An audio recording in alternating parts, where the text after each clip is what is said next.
In today's video, I'm going to teach you how to restrict a slicer to filter out certain visuals in Power BI. If you've ever applied a slicer and watched every chart on your page change, even the ones you wanted to keep static, this is for you. Power BI gives you a built-in way to control exactly which visuals respond to a slicer. It's called Edit Interactions, and it lets you decide, visual by visual, whether a slicer filters it or leaves it alone. This is great for building focused narratives, preserving KPIs, or protecting reference visuals that should not move when people explore the data. Start by selecting the slicer you want to control. Click directly on the slicer visual so it's active. You'll know it's selected when you see the selection frame around it.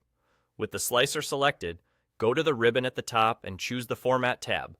This tab contains options that apply to the currently selected visual. And that's important because you're about to define how this particular slicer interacts with the rest of the page. Click Edit Interactions. The moment you do, every other visual on the page shows two small icons in its top right corner.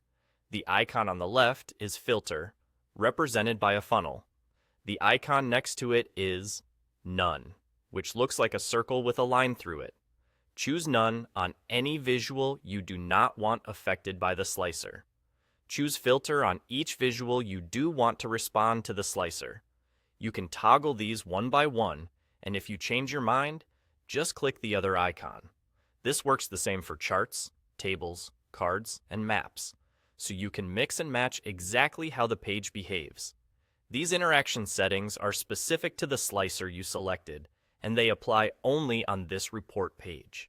They don't alter your data model, and they won't impact other pages. It's a simple, reversible way to keep critical visuals steady while allowing others to update, which can also make your report easier to interpret and faster to use. And there you go. With a quick click on the slicer, the Format tab, and Edit Interactions, you've configured which visuals are filtered and which ones stay put. This gives you fine-grained control without complicated measures, and it helps your audience focus on the story you intend. If you revisit the page later, your choices remain in place, keeping the experience consistent. That's all.